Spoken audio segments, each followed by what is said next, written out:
magaalada London waxaa dhawaan tagsila Soomaaliya lagu amaanay tallaabadii uu ku celiyay lacag dhan 50,000 oo euro oo laga tagay tagsiga saddexdiisa. Tagsilaana lagu magacaabo Maxamed Gaagaale ayaa VOA u sheegay in lacag abaalmarin oo tallaabadaasi loo siiyay darteed uu isaguna ku yaboohay dadkii ku waxyeeloobay qaraxii ka dhacay isgoyska Soobe ee magaalada Muqdisho. Warbixintan waxaa London nooga soo diray wariyaheena Ridwaan Xaaji Cabdiweli. dhowaan ayay ahayd markii nin Soomaali ah oo ka shaqaysta tagaasida caanka ah ee Black Cab-ka loo yaqaano ee ka howlgala London uu gaadhigiisii ka dhex helay lacag dhan 50,000 oo euro oo dadkii lahaa ay ku dhex iloobeen gaadhiga markii ay ka degayeen. ninkan Soomaaliga ah oo lagu magacaabo Maxamed Cabdullaahi Gaagaale oo tan iyo 2006 ka shaqaysanayay tagaasida ayaa lacagahaasi waxa uu dib ugu celiyay dadkii lahaa.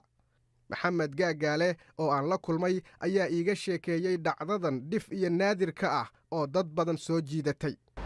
kabacdina waxay go'aan gaareen inay iga degaan oo ku degaan wadda la yiraahdo Regent Street. xaaska ayaa wadatay boorso oo Gucci oo kala ahayd yar. kabacdi markay ay iga tagaan oo lacagtii siiyaan baa waxaan aaday hotel kale oo mataqaanaa meesha u dhow. markaan hotelka galay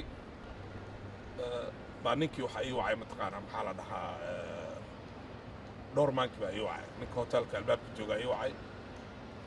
markaas buu yidhi gacanta buu ii taagay oo kaale buu dhahay. markaas baan arkay boorsada markaas baan arkay shaqan qaaday waxaan la tegay East London baan la aaday. markaas waayo markaan boorsada aan furayo arkayo mataqaanaa lacag ku jirta iyo waxaan furo markaan shaqadii kala dejiyay aan furaan bal fiir bal wax ku jiro. markaas waayo markaan arkay adiga 3 bac iyo 10 kun ku jiraan iyo passport iyo lacag kale euro iyo franti hoos uga jiray waxaas ku jiray. marka waan xasuustay in ay yihiin because ayaga ugu dambeeyay moogta dadka qaaday.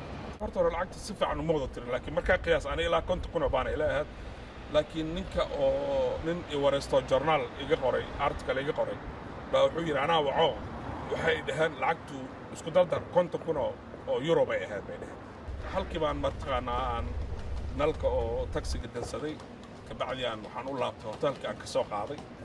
marka dadkii ninkii xaaskiisa waceen oo ayagana meel kale aado oo soo fiirinay bal inaan meel kale naga iyo matxasaas wax saas oo kala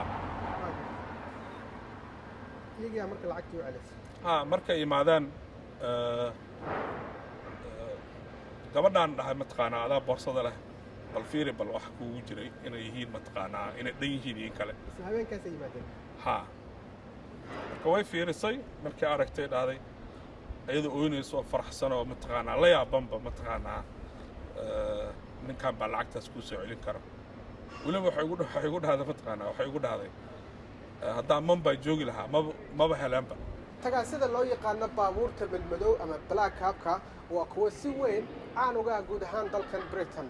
London waxa ay ka mid tahay magaalooyinka sida weyn ay uga shaqeeyaan.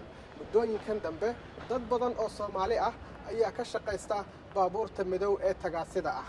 Maxamed Gaagaale waxa uu ii sheegay in abaalmarin uu ka helay dadkii uu dib ugu celiyay lacagtooda isla markaana lacagahaasi uu ku kaalmeeyay qoysaskii dhibaatada xoogga badani ay ka soo gaadhay weerarkii bahalnimo ee ka dhacay Muqdisho 14 Oktoobar. way siiyeen abaalmarin fiican ay siiyeen waana sadaqana u baxsaday alxamdulillaah. halkaas qaraxii Soomaaliya dhibaatooyin badan ee waqtiga arrinta dhacday asla kulmay. sheekada Maxamed ayaa lagu baahiyay qaar ka mid ah jaraa'idka sida gaarka uga hadla gaadiidka dadweynaha.